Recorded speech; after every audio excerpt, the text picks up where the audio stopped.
Good morning. My name is Meshak Kodiko, a teacher of biology. I'm going to take you through the subtopic, the structure and functions of mammalian eye. We all know that the eye is a sense organ that is very, very vital for our day-to-day activities. The eye is a delicate organ that is placed in a socket called the orbit. The main function of the eye is to perceive and distinguish objects at our surrounding. To distinguish here means that you are able to distinguish between one object and the other, so that they are viewed accurately on the retina. So, looking at the structure of the eye has got several parts which are designated for different functions.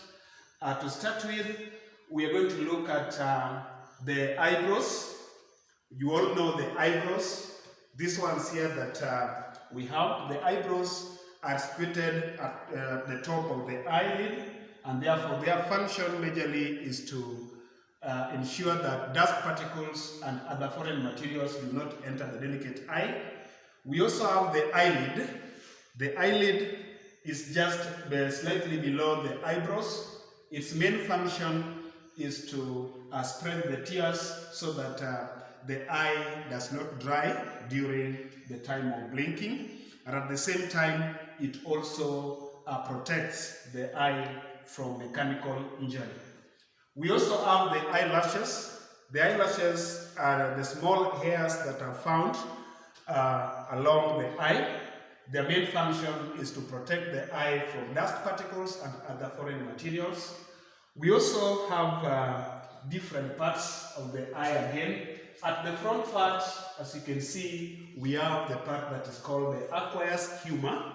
The aqueous humor is a transparent part which is found at the front of the cornea. And this aqueous humor has got functions. One, it nourishes the eye, because we know that the eye is a sense organ that is living and therefore requires nourishment. So the aqueous humor, which is less viscous as compared to the vitreous humor, nourishes the eye and at the same time enables the eye to excrete waste materials. We have the cornea.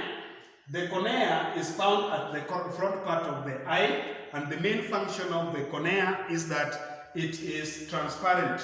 Being transparent makes it possible to refract light because of its curvature.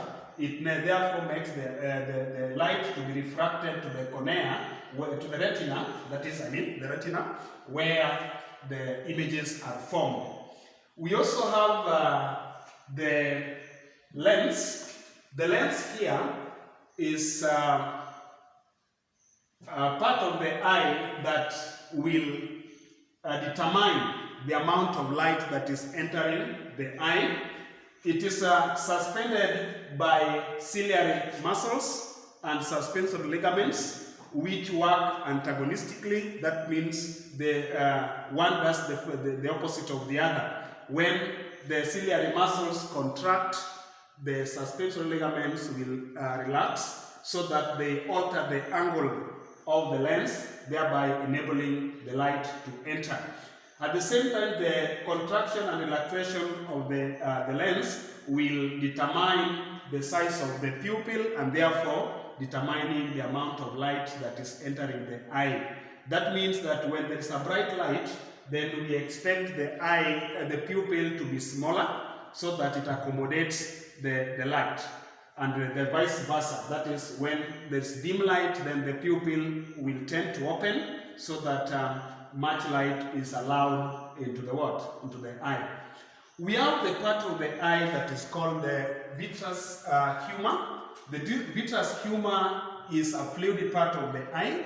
The fluid part of the eye here just like the aqueous humor, it also nourishes the eye by provision of oxygen and other vital nutrients. And at the same time, it also assists in elimination of waste materials.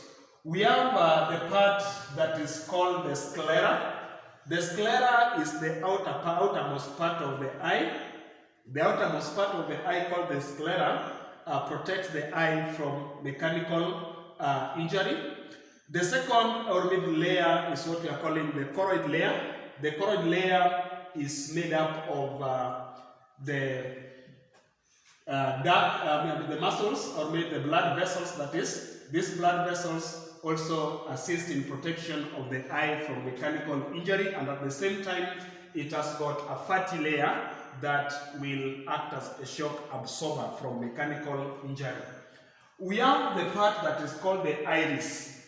Iris is the only colored part of the eye, and the reason for this is that the iris contains the pigments. It is pigmented, and therefore it has got what we are calling the melanin. Melanin here determines the light, and at the same time it also determines the nutrients that are transmitted or maybe transported within the iris. So if you look at the part that we are calling retina, the retina is always located behind the eye, at the back of the eye, that is. So it is the part on which the images are formed. Image may be formed on the retina, but that does not mean that it's going to be clear. So for clarity, or what we call visual acuity, the part of the eye that gives the visual acuity is what we are calling the fovea centralis. Fovea centralis is where we have the visual acuity, that is the clarity of the objects. When we come to the part that is called the blind spot, the blind spot, it is called the blind spot because it does not have photopigments, so therefore it does not perceive any light. That's why we call it the blind spot, and therefore there is no image that is formed on the blind spot. That is the general parts of the eye. So we can now see that the eye is such a very, very vital organ that does a lot of activities. Sometimes you may find that we have individuals that have got defects of the eye. If any part of the eye here is not functioning as it is required, then such a person is going to be described to be having a defect of the eye. The defect of the eye can result when one of the parts is not functioning as is required, because all the parts must work in conjunction so that a proper view of the object is perceived on the fovea centralis of the eye. So the eye, again, we can see that sometimes we have what we call accommodation.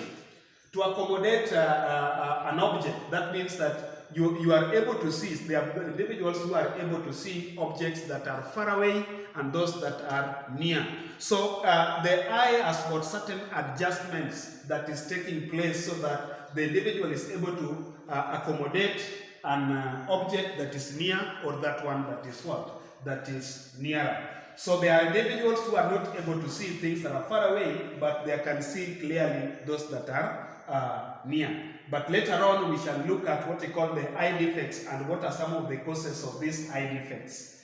So that is just the eye, the function of the mammalian eye.